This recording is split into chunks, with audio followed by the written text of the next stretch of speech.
Welcome to Studio 58A Live here at the Jamaica Information Service, our discussion program coming to you live online. I am your host, Vaughn Davis. Thank you to everyone tuning in wherever you are. Thank you so much for your eyes. Really, really do appreciate that. And as you watch, remember to send in your questions and your comments so we can put them to our guests. And most importantly, like how we have your attention, do us a favor, man. Share this video with a friend or two or 30,000 so we can have a very lively discussion. All right? Got a great show lined up for you today. We have our big interview segment, which is about the Customs Contactless Clearance Project to make you spend less time clearing barrels and all of them things. Because none of we don't like that, right? And in our arts page, we're going to be talking about all the different things going on in the cultural and creative section of the society. Please stay tuned to that. And we're also going to be talking about the different activities that you can get involved in to boost your professional development or an opportunity so you can improve yourself, that kind of thing. That's coming up in our people business segment. But as usual, we're going to give you some of the highlights that happened in the news cycle over the past week in Top Topics, which is coming up right now. Andre, cue up my graphic, please, and thanks.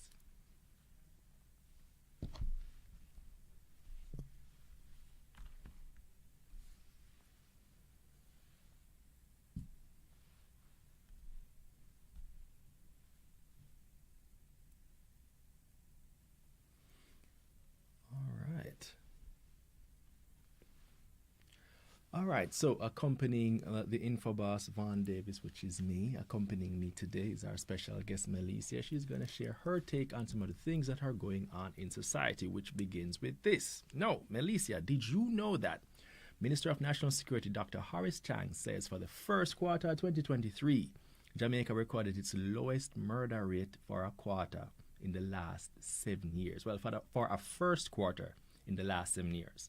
And since the start of the year up to April 22, murders have reduced by 17% compared to 2022, that's last year. So overall, major crimes are also down 20%. What do you say about that? I say this is why I love rolling with the Infoboss. All right, See, because exactly. you help us to get the information out there. But truthfully, any reduction in murder, any reduction in crime is really welcomed by us all as citizens. Nobody can deny that. So we like the stats. We just want it to continue trending down, though. Exactly. Let's keep the crime going down. You know, I mean, believe me, sometimes the crimes get so depressing to think about and talk about. That kind of things. We almost buck shuffle a while ago. I was so emotional. Yeah, I felt that. I'm just saying. You know what I'm saying? I felt it. Feel it from here. But so we have to big up the police. Like we said, we'll cost them when them do bad.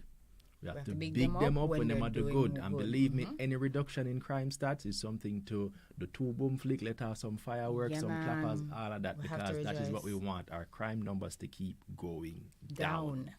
All right? Next up, we have, so let me ask you this now, as a modern woman who, you know, is up on the trends and everything going on like that. No? Right. Would you, Melissa, girl Melissa, live in a... All right, let me just say, it's new to Jamaica, but it's not new to the world. That's true. Facts. You know, many governments have found it as a viable option to provide housing for persons in different sectors of their society. Absolutely. So, and I can say, coming out of the launch that I know you're going to talk about now, Infoboss, exactly. to how I saw them fix up some of these container homes, though. Looking pretty good. Studio, 2 bedrooms, 3 bedrooms out of container homes. And the price. Price is something very interesting. All right. And the price. So, as Melissa alluded to, there was a story. There was a launch the other day. Kingston Logistics Center, KLC, launched 6 upcycled container home options. The upcycled container homes range from 160 to 800 square feet, and they are priced between 2.3 million on the low end and 12.5 million on the high end, which in these economic times, that no sound so bad. Remember, say NHG gave how much? Them gave 7.5. 7.5. So if 2 people come together, but then again, one person can get one of the container homes by themselves on the low end. True. Right? You know what I'm saying? I mean, you might have to work out where you can get the land from, but you know what? These are things stages that you can work that out. Here's the thing, though. It doesn't have to be a forever home. Exactly. For many, it can be a starter home. Exactly. Not to mention, one of the things they mention is that if you're in foreign or somewhere and you're looking to create a rental property, Airbnb, something like that, creates a whole different... It's a good option. You know what I'm saying? It's a whole different element of the market that could be starting up just because we have introduced this new container home concept. Exactly. You know what I'm saying? Persons shouldn't rule it out. They should actually try and look look at what they look like, move around in them, see if they can possibly work, and then just take it from there. Absolutely. You see, the way I see it, like based on what they showed us, based on what they showed at the launch the other day, the house them look at. Very at. You know what I'm saying? Very The at. people, like, let's say, they said, all units include ceramic tiles, Wow. drywall interior, Wow. wooden cupboards, and provision for air conditioning. Right there. And remember that people, these can be built a lot faster and a lot cheaper than a traditional Than a house. traditional home. Plus, it's easier to customize them. You don't have to go hire workman necessarily. You know, and a whole heap of workman for come True. build block and build wall and all them True, big true. foundation. That is you true. just take a crane, lift up the container, drop it and do what you need to do, and boom, boom, Right there. new house. So Exactly. that's something you can think of. You Don't can rule check it out. it out. At least check it out. Exactly. That's Kingston Logistics Center. Check it out. Hear what they're saying. Check them out. See what the options are. And who knows? Maybe a container home might be the next home for you. All right. Next up, Tourism Minister Edmund Bartlett. Tourism Minister Edmund Bartlett recently reported that for the first quarter of 2023, Jamaica saw a 94.4% increase in visitor arrivals, earning 1.1 billion with a B US dollars for the country. And remember, said people, that was before Carnival. You understand? So you can just imagine the numbers in the Carnival season. Oh, yes. So what that basically means is Jamaica go on with itself, don't it? Going right on. But here's the thing, 2 words, extended winter. Exactly. Remember this year, winter That's true. winter went on for, like, winter did a keep. Yeah, winter did Keep. go on with itself Yeah, in man. a way whenever it is. So a lot of people were just running from all of that. Yeah. I mean, who says snow in early February, though? When Right. we're supposed to be saying spring, though? God know why I put me here, so you know, 'cause God know me and the snow thing. Couldn't work. Me are no friend, no, it not gonna work. Not gonna work at all. But you know what I'm saying? So that's great numbers. Yes. And the fact that we have so many people coming to the country, and Jamaica's reputation just continues to do its best, right? You know what That I'm is saying? true. And so that is something we can all be proud of. Like I said, people are trying to run with Jamaica, yet still everybody at take plane come right here, come enjoy themselves. Must be something So, nice. yeah, I wonder why, right? Yeah, it makes sense, right? So yeah, make we treasure what we have, Yes. build it up so we can enjoy some of what we have instead of the person them flying down True. from foreign. Come enjoy what we have. All right? True. All right. What's next, Infobus? Next up, all roads lead to the National Indoor Sports Center and the National Arena from Thursday, April 27 to Sunday, April 30 for the 48th staging of Expo Jamaica. Right? That's the largest exhibition and trade show in the Caribbean. It's hosted by the Jamaica Manufacturers and Exporters Association, and the expo will open to the public at 5 p.m. on Friday, April 29, with an official ceremony. Let's just say, people, you're gonna have the best and best and brightest of our manufacturing sector on display at the Jamaica Indoor Sports Complex and the right. National Arena. You're gonna be able to come and view different kind of booths, different kind of things. Amazing thing about it is that it brings so many businesses together. You know, especially a lot of small businesses, persons who are coming up, medium businesses as well. But it puts all these business people. Sorry, see, I'm getting tongue-tied, but I'm excited. So it puts all these business people in one space. So, you know, you go in and you move around and you're seeing a lot of amazing work that all these people are doing in different sectors. And it really is good. It's amazing. It's eye-opening, actually. Right.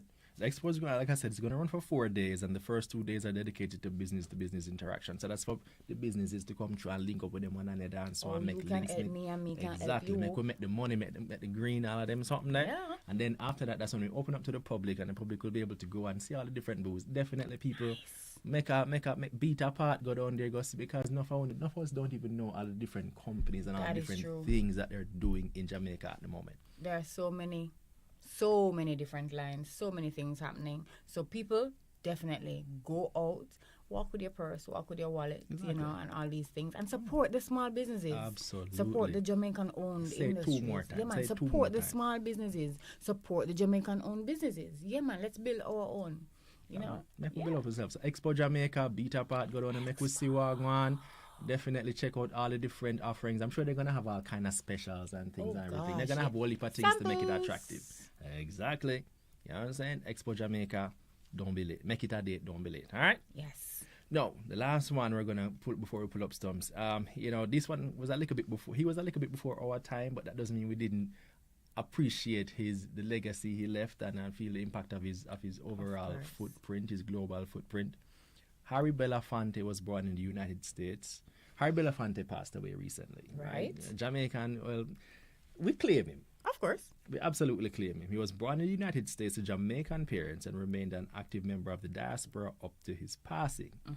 As a child, he spent time in Jamaica, where he was raised by his grandmother and attended Wilmer's Boys' School. Nice. The best school in the world, so obviously he would have gone on to be a great I person. sense It just bias. makes sense. I sense bias, I mean, but okay. You know what I'm saying? I'm just stating facts. Oh, it's like 2 plus 2 is 4. No You bias go to detected. Wilma's, you're a great person. It's just a thing. No bias detected, Vaughn. I'm just saying. Okay. Belafonte led a successful music career with hits including The Banana Boat. Is that the day? Day. Me say day. I think that's one called Song of the Banana Man or something like that. Come and me walk, go. Oh, like everybody knows that song. All right, wait, quick question. Andre, I'm wondering if everybody is seeing everything because I'm seeing on the screen. Okay, so you got it under control. Let's just take the word of our engineer, the mighty engineer, because they're the ones who control everything. And he's awesome. All right, no problem. And he's awesome. So, Harry Belafonte, what say you? Yeah, my heart goes out, just to everybody. But he had a good long run. I mean, come on, he passed at 96. Absolutely. And he made such an impact, not just here, but just worldwide and in the region. So it's amazing, his parents were Jamaican and he just kept in touch. He always supported local initiatives. He visited the nation a lot, spoke about the Caribbean and the island a lot of times whenever he got the chance, even, while overseas. So everybody just identifies him with this island home. I think he even has a song by that name, Island Home or Island Paradise, but he was an awesome man. I mean, and his footprint extended to so many areas: activist, performer, and just philanthropist, so many things. And so we proudly claim him over here in Jamaica, proudly. Do. You know what I'm saying? So big up to Harry Belafonte and his family and so on. So, we just really appreciate. And he did receive national honors. Yes, so it's not like the love wasn't reciprocated back to him. And he knows how much Jamaica appreciated him. Oh, he definitely before did. he passed on. So, Definitely that was a big one. I was like, that's really cool. So sleep well, sir. I think I'm going to pull up stumps there for the top topics for today. But hey, if you want to get more information on these stories and other things, just jump onto the JIS website at jis.gov.jm. We have a whole host of stories and videos and other information to keep you up to date, right? And don't forget to connect with us on Twitter at JIS News, follow us on Instagram and TikTok at JIS Voice, and interact with us, of course, on Facebook at Jamaica Information Service, right? And now is when I played the most... Top topics. Top topics. Top topics.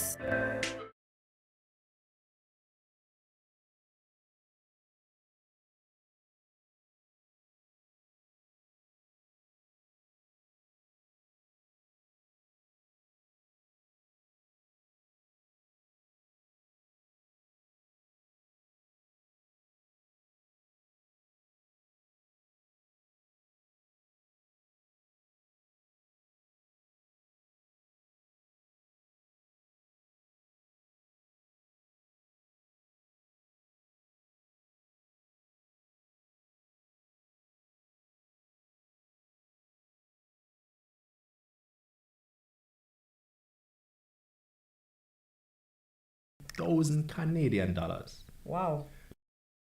To assist vulnerable individuals and groups. Wow. It's called the Local Engagement and Action Fund, LEAF, and it's being funded by the Canadian government's diplomatic and humanitarian arm, Global Affairs Canada.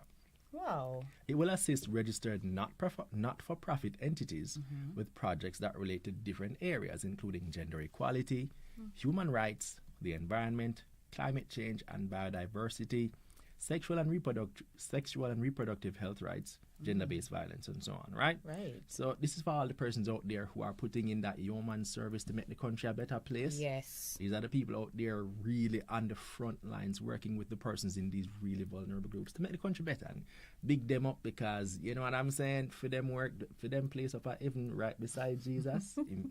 No, but it really goes a far way, because you always have these groups and these persons who have a passion to just uplift people in society. Exactly. They have a heart for the homeless, or they have a heart for people who are domestic violence victims or stuff like that. And they have these little small not-for-profit organizations, and they want to push and they want to reach more people, but they just don't normally know how to get funding. Well, this is for you. Exactly. What's it called? LEAF. That's the Local Engagement and Action Fund, LEAF. All right. So this year's call for proposals will begin on June 5 for Jamaica. So you can have a whole heap of time to start. Put your proposal together, get your whole affairs in order. Naturally, you have to get your documentation and things up to date, because it might be free money, but it does come with a lot of responsibilities. It does. You have to demonstrate accountability, show that you will spend the money properly. Yes. You're not just going to come to you and just say, So hey, you need it's a some plan. money. You know what I'm saying? You need a plan. You got to show that you are responsible, accountable, and you're capable of delivering on the promises that you would have made. All right, but kudos to you. This is a great opportunity. Yes, it is. Funding is always one of the biggest cries for organizations like this. So if you have an organization coming up to say, here we have some funding and we're willing to support you, do everything you need to do to take advantage of that. All right, That's true. now more individuals who qualify for the National Housing Trust Special Grant for Persons with Disabilities are being encouraged to apply for this provision. This one is specifically for persons within the community, for persons with disabilities. Right. Persons in that category tend to have a difficult time and so on. That is true. And so this is an opportunity for you to get some money, up to $300,000. Okay. A grant. Okay. Help fix up your house to make it a little bit more comfortable for you. You know what I mean? So for persons who may have mobility issues, you can get handlebars and things like that, and can help you pull yourself up and so on. Get around ramps easier. if you need it, if you're wheelchair bound. Good thing is that NHT is pushing to make their entire system more inclusive. And that's a thing we're doing a lot of as a society, just trying to ensure that persons who have disabilities are not excluded from benefits that are out there. Absolutely. So this is a big thing for NHT. So if it is that you are a homeowner or you are in the process of getting a home, you have this opportunity to get funds, so you can retrofit your home to make you as comfortable as possible, even with the disability. Right. So it's a saying? good Great look. opportunity. Check I think out. an applause is in order. Yes, we can give them a stadium applause for I that one. think we can. Give us stadium applause for NHT. So if you want to check that out, get over to NHT's website. That's nht.gov.jm, and check them out, or you can check out their socials as well and find out all the information you need about the special grant for persons with disabilities. Okay? It's a good look. All right, now on to the next one. The Jamaica Constabulary Force will be hosting its Transformations Expo 2023 from May 11 to 14 at the National Arena. This one is similar to the Expo Jamaica, except this one focuses on our security forces and what they're doing. All the way, they're trying to build that relationship to let you know that they're working hard on their behalf, and they're showcasing a lot of the technology and a lot of the things that they're doing, so you can build that relationship. It's a good move, right? I think there are aspects of the JCF that people are not very familiar with. So this gives you a little insight. You get to see how it works and get information. Oh, what's the technology you have available? How is this applied? What really happens here? And as Vaughn said, you just get to be more knowledgeable of the JCF. So I think everybody who can go should try to go. Absolutely. I mean, instead of just arguing and saying that they're not doing their work, Exactly. try to understand what's happening. That's it. This is our relationship. is. Our relationship with the police is really our relationship, and they are making that step by hosting an event like this to get out there and show you what they're doing. You know what I'm saying? So the least we can do is Meet them halfway. We go out and check it out, see what they're doing. I mean, people always forget the police is not just the police. It's a bungle of individual men and women out there working hard on the behalf of persons for the country. So you have to go to see what them are doing, see what them are going with. You know what I'm saying? Support them, support the thing, people. You understand? Big up the JCF. All right? Yep. All right. And you know what? I'm going to give back another shout out to Expo Jamaica, because it's a great opportunity. It's definitely a great opportunity to go out there, go network. Meet people in our various sectors, make a name and leave an impression. If you look at work, go over there, go see if you can see one and two people who might have a company in the area where you want to work in. And need some people. Exactly. Go to business card, shake some hands, smile, and you know what I mean? Meet some people. That's how the thing working. And it's not just sitting on resumes and sitting and hoping and praying and hoping one come back for you. You have to be where the people are, though. Exactly. You have to go where they are, meet them, get some face time in, show your face, shake some hands, smile.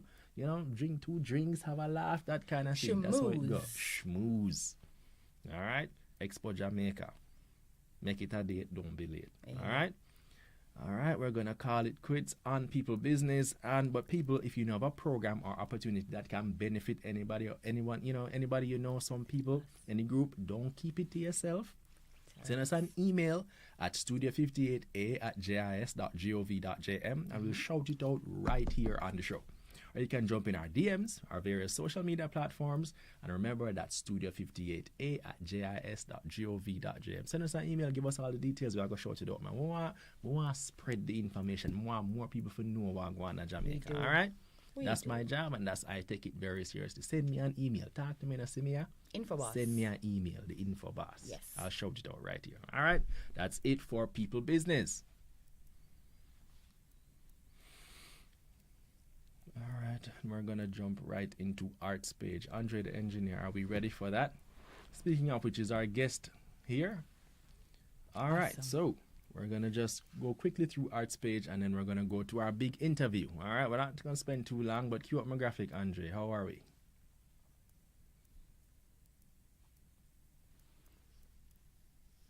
All right, time for the Arts page. So a quick one. Jamaicans are being invited to enter this year's National Reading Competition, for which registration has commenced. Participants from the 14 parishes will compete in 5 age groups. All right, 6 to 8, 9 to 11, 12 to 14, 15 to 20, and 21 and over, right? So that's something for everybody. Everybody can go read. You know what I'm saying? Everybody can go demonstrate their reading ability. That is true. Entries are now being accepted for the competition, which is organized by the Jamaica Library Service. Makes sense, right? Naturally. Persons may submit entries online at JLS, that's Jamaica Library Service, jls.gov.jm/NRC, National Reading Competition, right? Or you can go in person to any library and just complete one of the application forms and so on. The deadline for submission is May 13. All right, reading competition sound like a good look. You know so let's go anytime, let's go read, especially for the children. But reading at any stage, any age is great. Readers are leaders. That's what I always grew up hearing. So let's keep reading and let's push this reading competition. Huh? Absolutely. Let's full up that one. That one it should be, that one it deserves a lot more support and a lot more attention. So National Reading Competition, Jamaica Library Service. If you know a little child or somebody, go with them and then if they see you reading, they'll be more inclined to do it. So That's you know what I'm saying? That's support. So true. Let's all support that one here. All right. We're gonna call it quits on Arts page for that. But if you know of a book, play, show, work, anything going on in the cultural and creative sector, like we said, don't keep it to yourself. Send us an email at studio58a@jis.gov.jm and maybe we'll shout it out right here on the show. Or like I said, jump in the DMs in the comment section, shout out on our various social media platforms, and that's where we're going to talk about it all. We're going to share the information that other persons know what's going on in the cultural and creative space. All right? Tell that's everybody. why we're here. All right, and I think that is going to be it for Arts page. All right, and I think that is where we're going to say goodbye to our special guest, Melissa. Thank you for holding down the fort with us. Thank you for sharing information and let people know. Anytime. And I also encourage everybody to stay tuned for your guest because what he's going to share, they definitely need to know. Absolutely. All right, stick around if you ever have to go clear a barrel and you spend half the day down a waff and you're vexed and you're frustrated and you're irate and all that. We have a solution to that. Stick around and we're going to explain all when we come right back with our big interview. All right?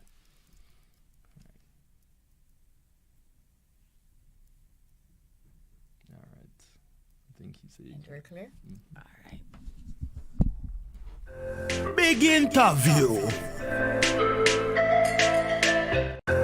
Big interview. Big interview.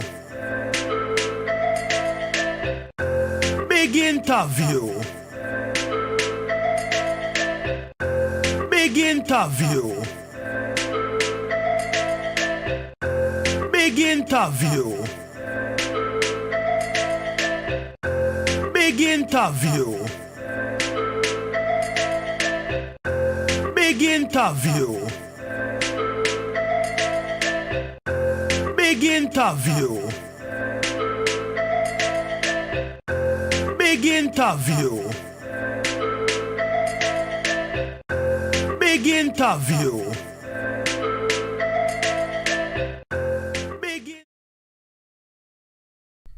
All right. Welcome to our big interview, ladies and gentlemen. Thank you so much for sticking around. Now, if you've ever had the experience of clearing a barrel in Jamaica, you know exactly what I'm going to say next. It takes long. But with a not so new initiative being introduced, Customs is hoping that complaint will become a thing of the past. It's called the Contactless Clearance Project. Customs piloted it during the Christmas period, and the results must have been good because they're going full steam ahead to officially roll out the program on May 1.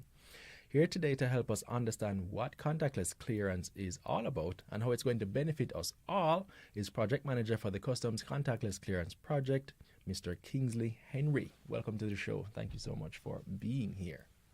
Thank you, Vaughn, and it's nice to be back. All right, yeah, man, great, nice. Because like I said, we did an interview back in the day earlier this year, right? We talked about it, so like I said, it seemed like everything worked out good for the pilot in Christmas. So that's why I'm rolling it out big, full steam ahead May 1. Well, most things worked out, right? And that's why we are going ahead come May 1.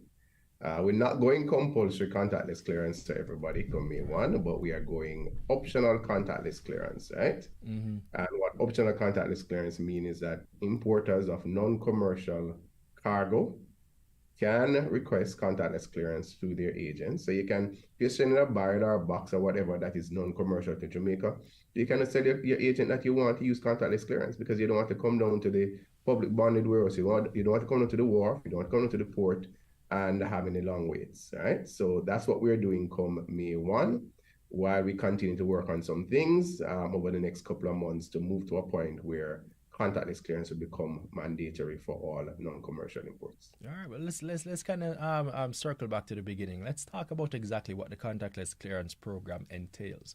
How is it different from what traditionally happens, and what's the advantages? Right. So traditionally, most persons who would ship things via sea will be used to a situation where they have to come through the public bonded warehouses or the ports to do the clearance of their cargo, right? And they used to have a very long process. I remember the last time I was here, I went through every single step and it took a while, right? But the process is a long process. So you have to interface with your agent. You have to go to the agent's office, get them to submit the documentation, pay the agents, then move over to the port. Then you have to pay the port operator or the warehouse operator. Then you have to come to customs. You have to pay customs, and you're still not at inspection point yet, you know. So when you do all of that, the goods is then brought up for inspection. You have to wait because the officers have a lot of people dealing with. So you have to wait for the customs officer to come and give you instruction to open your barrel or open your box and to take the stuff out for inspection. And then after all that is completed, you still have a little further to go to the point where you can have the goods released and you can get the authorization to leave the port with the goods. That is what obtains now. My goodness. I can just tell you that, well, I tell you, like I said, most persons who hear that, them hear that and them just have flashbacks. It's like all this time and this energy is spent spend out down at the wharf trying to clear one barrel, and it seemed like it's going to take forever. So, all right, we've established the problem. How is contactless clearance the solution? And before I give you the solution, Vaughn, can I tell you that I work in the system, but I tell my relatives overseas, don't send me any barrels, right? And I tell them, don't send any barrels in my name either, right? And part of the reason for that is that even though you're internal and you might get a VIP treatment, the process is still very long. Still the process, right? You know what I'm saying? The process is still the process.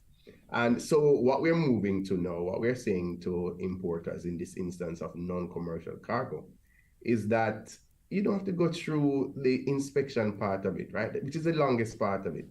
So we're saying you can work with your agent. Your agent will submit your documentation to customs and your declaration. Your agent will work with you to facilitate payment of the customs charges. And customs will then do the inspection of your cargo without you having to be there. And when the cargo is released, your agent will be able to notify you and say the cargo has been released. You may come to the port or to the warehouse to collect your cargo. But even if you don't want to come, you may be able to say to your agent, all right, when the cargo is released, why don't you bring the cargo to me? All right, that is an option that is also available to the importers in this instance. And so by doing it that way, we are eliminating the most tedious part of the process, which is having the importers and our customers coming through the long hassle of waiting on customs inspections at the port and at the warehouses. So a person might ask, all right, so contactless clearance, this is new, but boy, Mr. Henry, it sound like a money you don't want to come charge man extra money, you know. I mean, I mean, it might be better, but that means that it sound like, if you know, just like what them say, them have the express service, this will cost me more money, or what? Yes. What's the situation? No. So on the custom side, we're not instituting any new fees. We're not increasing any fees, right? There's no fees that customs is introducing for contactless clearance. So on the custom side, there will be absolutely no additional charges. But what we say to customers, if you engage a freight forwarding agent and you require add-on services, it may cost you, right? So what you need to ask your freight forwarding agent is, when they give you a cost, is to ask them for the breakout of that cost. And if they tell you that there is a contactless clearance cost for customs inspection, we can tell you upfront that there is no such additional cost. Any additional cost must be from their end because they're offering a additional or a value-added service. So no additional charges on the customs side for contactless clearance. Right. So one of the things, as we talked about it last time, one of the things that, you know, as you said, one of the features of the whole barrel clearing process, as you mentioned, is the inspection process. We know that the contactless clearance is supposed to eliminate the process where the person wants to come and, you know, view the inspection process. And so there's clearly an advantage there, but you know what, when you said to the persons who feel like, boy, Mr. Henry, me feel like the last time a barrel come with at 2 clocks, me say me to get and one alone come out of a barrel, you know, so I feel like we need to dead for watch what go on and see what's going on, that kind of thing. So there might be some suspicions about that. How do you allay those kind of fears from persons who may have that kind of idea? And that's a fair place for people to be, and we understand why our customers will be there, right? Because for decades, this is a process that we have instituted where we expect you to be there, and we created this culture that is the only way that you can ensure the security of your items is by being present. And we're saying, no, that's not how it works. We're moving away from that. So there are safeguards that we can put in place to ensure that the process is safe, that your goods are handled in a sterile environment, and you can be rest assured that if something happens, then there's a process that we go through to do verification and to deal with any issues which may arise. So how are we dealing with the issues relating to security of cargo? One of the things that we are doing is we are rolling out, come May 1, for contactless clearance, body-worn cameras, right? And that is a first for customs. Last time that we were here, it was just a concept that existed. And now, come May 1, the Jamaica Customs is rolling out body-worn cameras to the officers who will be doing inspections in the contactless clearance environment. We have also worked with the operators at the warehouses to improve their CCTV surveillance systems. And we have said to them that your CCTV surveillance system must be robust. We have also said to them that the contactless inspection area must be sterile. So only the customs officer is authorized to be in there, and anybody else who's providing assistance is authorized to be in there. And they're not allowed to, for example, take bags or other means of conveyance into and out of those spaces. So we're doing everything working with our partners who are the warehouse operators to ensure the sterility and the security of the areas once somebody's cargo is being inspected. And if something goes wrong, there's a process.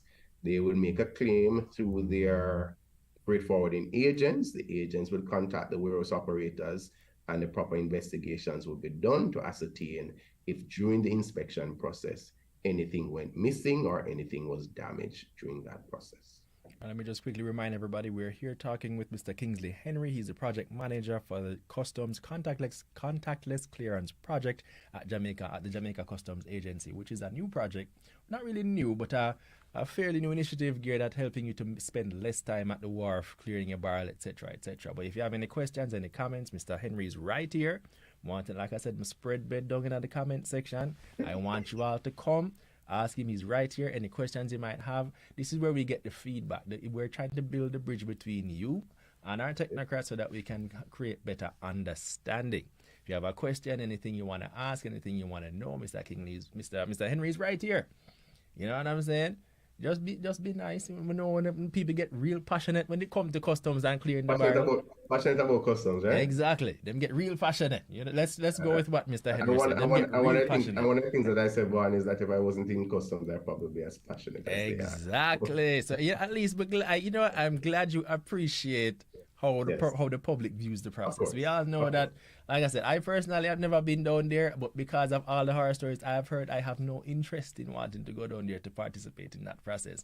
No, however, I might just consider, man, you can send me a barrel, man. Of course. You know what I mean? That kind of thing. But like I said, guys, if you have any questions, anything you want to ask, anything you want to know, drop down in the comments, type it in. We might ask it to Mr. Henry right here and see if we can get an answer so we can keep some interactivity going on the show. All right?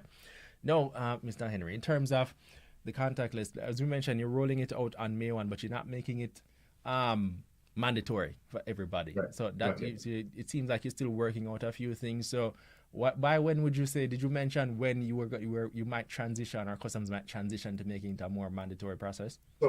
So why are we doing optional? We're doing optional come May 1 because there are some things that we still need to finalize, right? And one of the things that we need to finalize, and we think is central, is expanding the payment options available to our customers, right? We need to provide them more options to pay their custom duties to make it easier.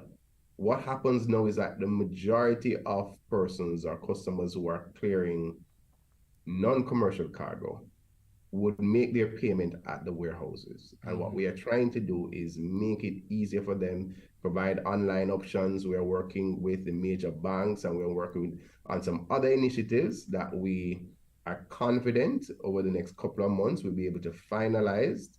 And once those are finalized, then what we'll be able to do is to say to the customers who are clearing non-commercial cargo that the only process that is available to you is contactless clearance. But until then, we are encouraging importers, we're encouraging agents to utilize the contactless clearance process, and especially for our agents, right? It is good practice for you now to get into the mix of learning the process, working with the process, so that when we go mandatory later this year, you won't have any delays that is caused by a knowledge gap, right? And so we encourage our agents to get on board and encourage your customers to utilize contactless clearance process come May 1. All right. Well, naturally, I mean, I think when things are new, there are always teething pains. There are always teething pains, and you might have a little pushback from persons who are familiar with the old process. But this one sounds to be a step in the right direction. So, do you have plans for? As much as we are presently as part of that process now, in terms of spreading the gospel about the contactless clearance process in a far and wide way? Because I think there would have to be levels to it. Because naturally, you have to talk to the actual sector operators first, then the customers, to make them appreciate what's going on. So have you been meeting with, do you have plans to meet with persons to build that bridge, that sensitization situation, so that they can understand and appreciate? Because if I'm hearing this now, I'm thinking, okay, customs is doing this new thing. I need some more information. How do I get more information, or how can I link with customs so that we can, start getting the understation and bridge that knowledge gap, as you mentioned?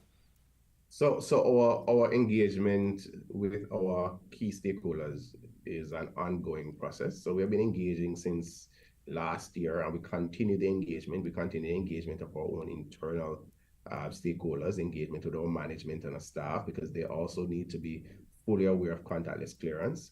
As we speak, there's an engagement going on now with freight forwarding agents, and we are going to be having further engagements with them going through the following weeks in May. So not because we start May 1 means that we are breaking off our sensitization sessions.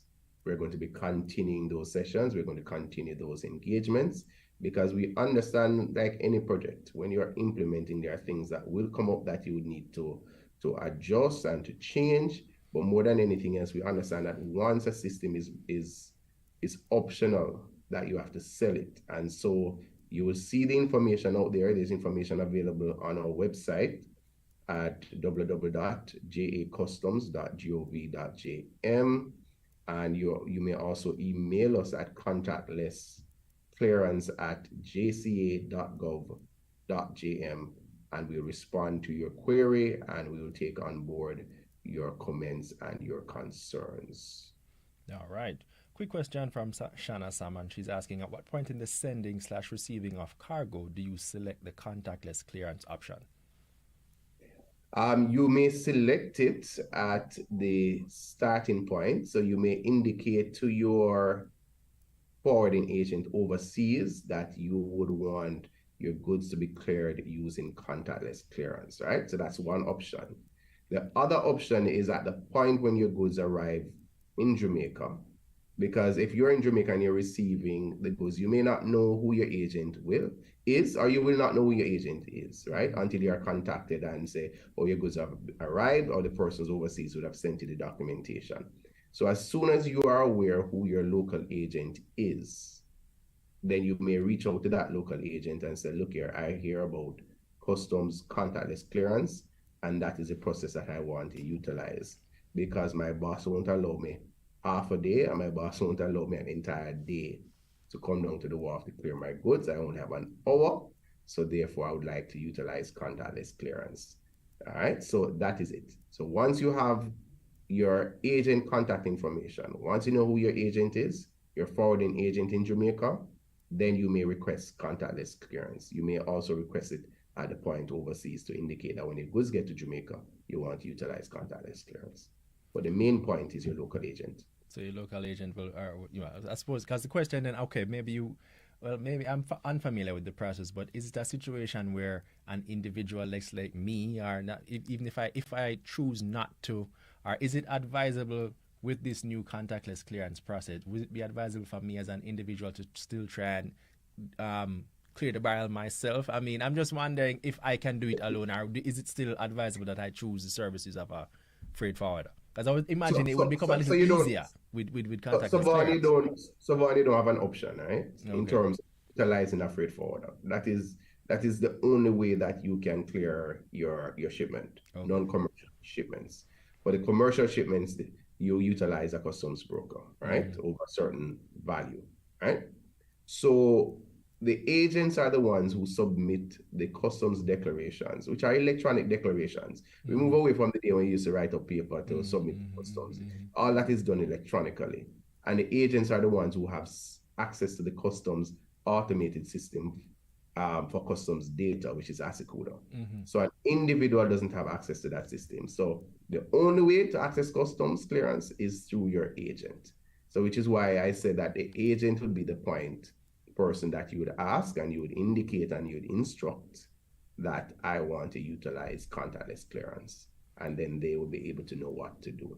And if you request it on an agent, say, boy, I don't know anything about contactless clearance, tell your agent, contact customs and go find out about contactless clearance, because I've heard about it and that is what I want to utilize. And if the agent says to you, well, there's a high cost for using contactless clearance, also tell them that customs says there's no additional charge associated with contactless clearance inspection. So what is this high charge for? Are you charging me for value-added service? And if you're charging me for value-added service, what service is that you're charging me for?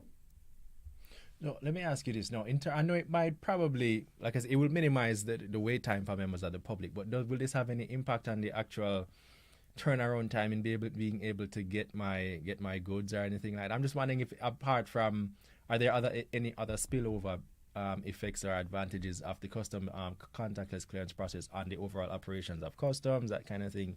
Yeah, because we know it's going to improve service delivery and that kind of thing. You should definitely have less irate people down at the port. But what else? What are the other ways, or the other advantages of this process for us, for you, for everybody? Yeah. So as you have correctly highlighted, the major benefit to the importer is the reduction in clearance times, the hassle-free nature of contactless clearance, right? and an overall better customer service experience for the importer. The benefits for customs include a more secure and sterile inspection environment. So, Vaughn, you have never been into one of those warehouses, but I can tell you, when you're in there, you have dozens of shipments within a confined space. You have dozens of importers. You may have dozens of warehouse workers who are working within the space, moving the cargo. You may have some agents mixed in there. And then you have a few customs officers working in that space.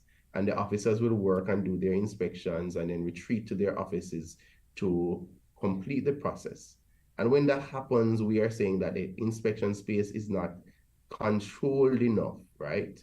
And you have to think about the control of the inspection space in light of one of our major mandate, which is to protect the borders. Right. The fact is we have a duty to detect illicit items coming into Jamaica. And we do detect firearms, we do detect ammunition, we do detect other contraband. And when you do that in a space that is crowded, it compromises the security of our staff when they are doing inspections. And so moving the people out of the inspection space and creating a sterile, secure space will benefit what we're trying to do in terms of border security work on behalf of the people of Jamaica.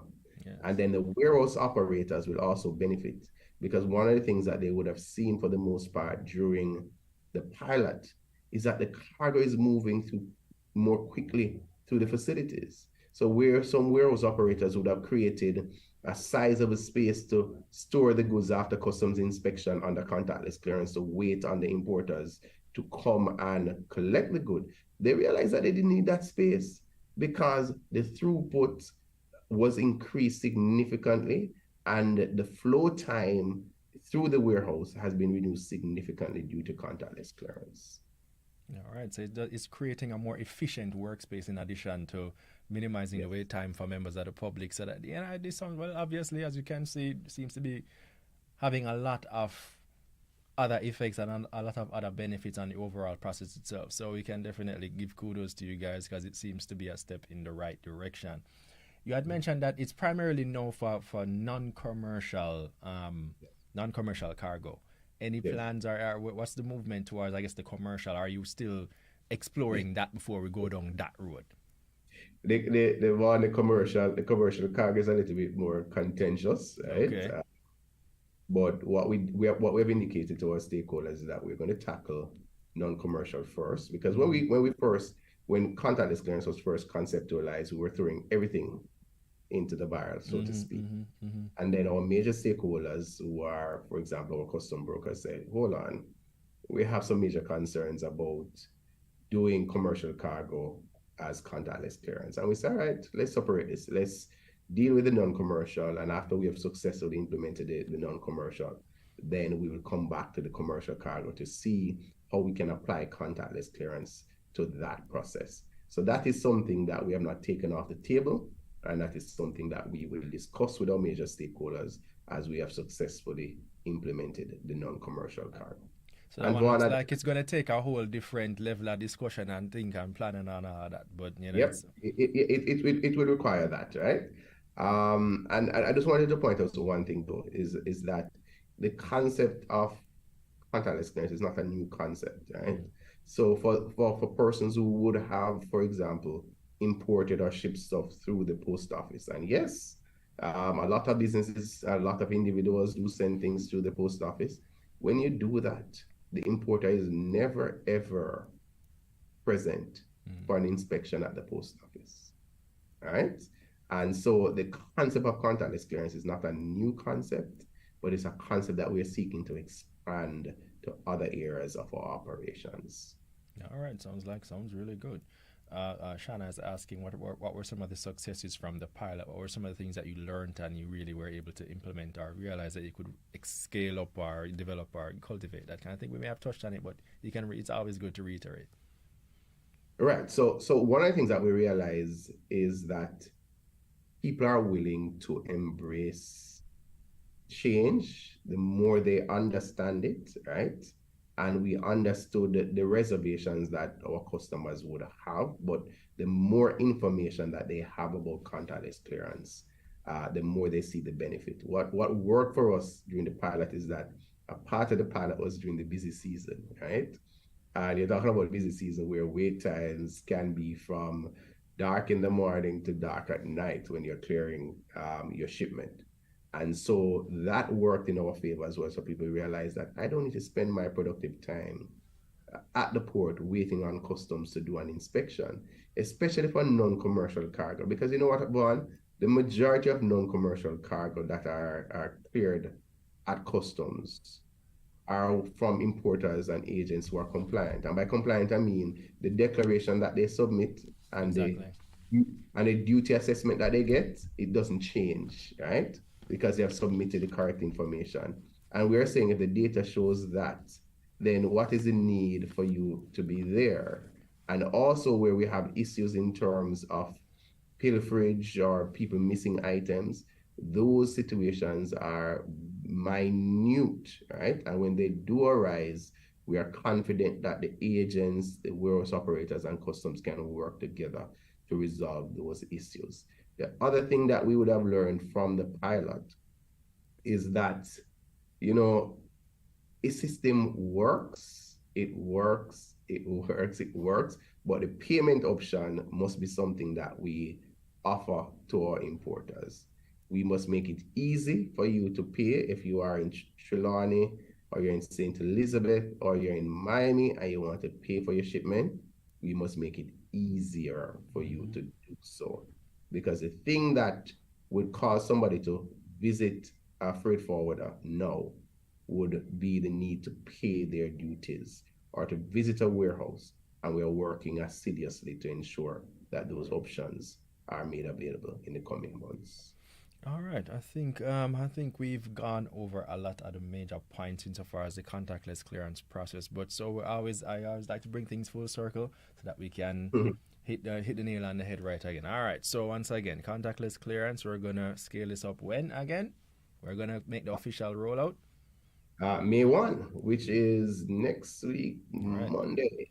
So next week, Monday, contactless clearance is a full-fledged but option. Non-commercial cargo. Correct. Yeah. So for your personal shipments, right? So your barrels, your boxes, anything that you send personal shipments through seaports and public bonded warehouse. So this is not something that is being rolled out for the airports. This is exclusively for the seaports, right? And it is non-commercial cargo, or what we call personal cargo, that you don't require a broker for, which means that the value would be below $5,000 cost, insurance, and freight.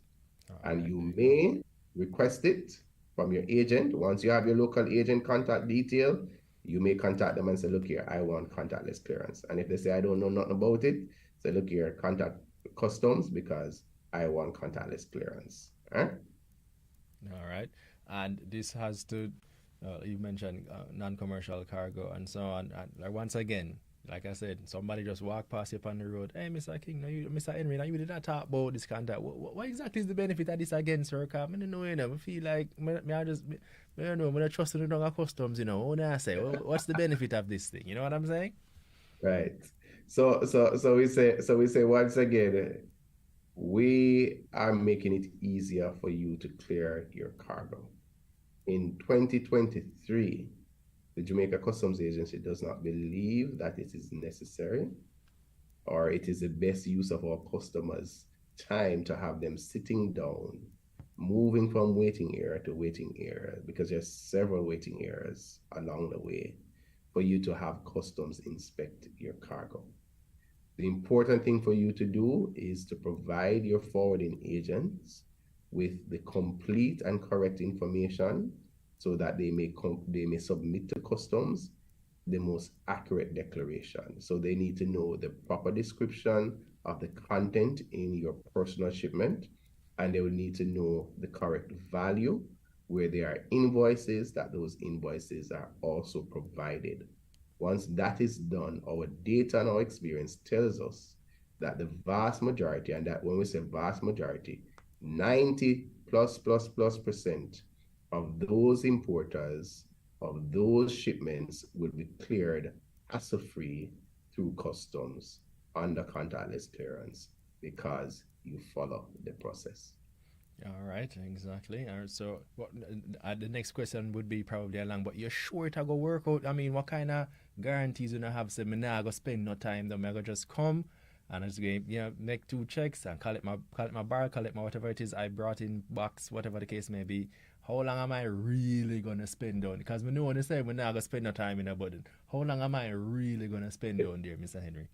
Me like it, Vaughn, is that you said no time. All right. we're, All right. we're not accustomed saying no time. We're Okay. saying far less time, right? Okay. Because in any process where you have Absolutely. many people going through the process, then it's going to take you some time, right? But one of the things that we have said, for example, is that if you ship a barrel now to Jamaica, right, and you're waiting on the agent to contact you and say your barrel is ready to be collected, we are saying that our current system allows your agent, once the manifest has been submitted to the customs system, once that has been submitted, your agent may submit your customs declaration. So for the process to work as efficiently as possible, you must provide your agent with the information as quickly as possible. Mm-hmm. And once they submit the declaration, they can tell you, because it's all electronic, Vaughn, your customs charges is $8,000. And once that is paid, then customs will then move to inspection. So a lot of it is dependent on how quickly your agent is working and how quickly you are responding to the information that your agent gives you. Customs inspection will not take very long. It may take a few hours depending on how busy the time is. But guess what? Those few hours could be few hours that you're sitting on your couch watching television, or you're in your office, or you're out and about doing what you need to do, instead of spending it in a hot facility, in hot waiting areas, and then go again standing up in a hot warehouse, waiting for customs to do the inspection and to release your cargo. Clearing cargo is not a comfortable experience. And we're going to say that. We have done a lot to improve the process, but the clearing a cargo is not a comfortable experience. And what we're trying to do with contactless clearance is to say to you, the most important thing that you want to happen is that your goods are cleared, that they are secured, and that you receive it when it is cleared. And we're saying all you need to do is come to the wharf when you need to collect, or ask your agent to deliver it to you. Even better for us and for you. There you go. All right, there you have it, people. Mr. Henry explained. I think he gave you a pretty good explanation of what the process entails and what's going to happen. Try it out, absolutely, and I definitely give feedback, because at the end of the day, it's not just, I would imagine it's not just a one-way street, right, Mr. Henry? If you go through and you have an experience or whatever the case may be, don't just go on social media, cuss, rant, all of these things. Share the information so that they can make the changes and adjust the process so that it can be beneficial to everybody, because I don't think customs wants you to be complaining and cussing and feeling bad. Right? No, man, we get enough of that, and we don't want any more of that. But as you said, the process won't be perfect, but we are committed to fixing it and making it work. Absolutely. So if the experience doesn't work out or we are selling it, let us know so that we can evaluate what would have gone wrong in your experience, and we can make the adjustments so you don't experience that again, and no other customer experience anything that was negative in the process. All right, and should persons, once again, if they have any more if they have questions, queries, they want to get more information about contactless clearance, where can they go? What can they do? What should they do? The Jamaica Customs website is www.jacustoms.gov.jm. If you don't remember that, just Google it and you can click on the link. You may also send us an email at contactlessclearance@jca.gov.jm. Our telephone numbers are 876-922-5140, and I believe that goes up to 8, right? So you may reach out to us, and we'll do our best to answer your questions and to share the information and to improve your understanding and appreciation for this new process, which will become the way that customs does clearance of non-commercial cargo. this year. All right, there you have it, people. All right, I don't think you need any more anything else. Like I said, if he outlined all the communication and contact portals. If you have any questions, anything else you want to know, just give customs a call. Find out what is going on. Use it to your advantage. All right. With that said, I think everybody, it's time for us to wrap. Thank you to everyone who tuned into our discussion, especially those of you who sent in your questions and your comments. And if you have a question, once again, send it in the comments, drop it in the comments, send an email, whatever the case may be. We'll find a way to get you the right information. All right. Now, remember, our audience plays a major part in our show. So if there's anyone in particular you'd like us to have in studio, let us know. We will try to have that person in studio as soon as possible. Don't forget to follow us on Facebook, Twitter, Instagram, YouTube, Jamaica Information Service to see who will be in studio next. We do this every week, and I have been your host, Vaughn Davis, and this has been Studio 58A Live. Thank you again for joining us, and please have a wonderful rest of the day, and you take care now, Mr. Henry, and enjoy. Thank you, Vaughn. Appreciate it. Enjoy, good kudos on the contactless clearance, and let's hope it really goes away towards transforming. And notwithstanding, you mentioned something about Euro Circle. I was going to wear my purple shirt. No. Today, but the blood is purple, so I don't always need to wear it on the outside. Look. Let's have this one. Make we have that one. All right, our time now. All right. All right, Belafonte, RIP, all right, our time. It's Woolman's man time now, all right? I give you that one for today, all right? All right, take care. Have a good one, and keep it up, all right? Bye-bye.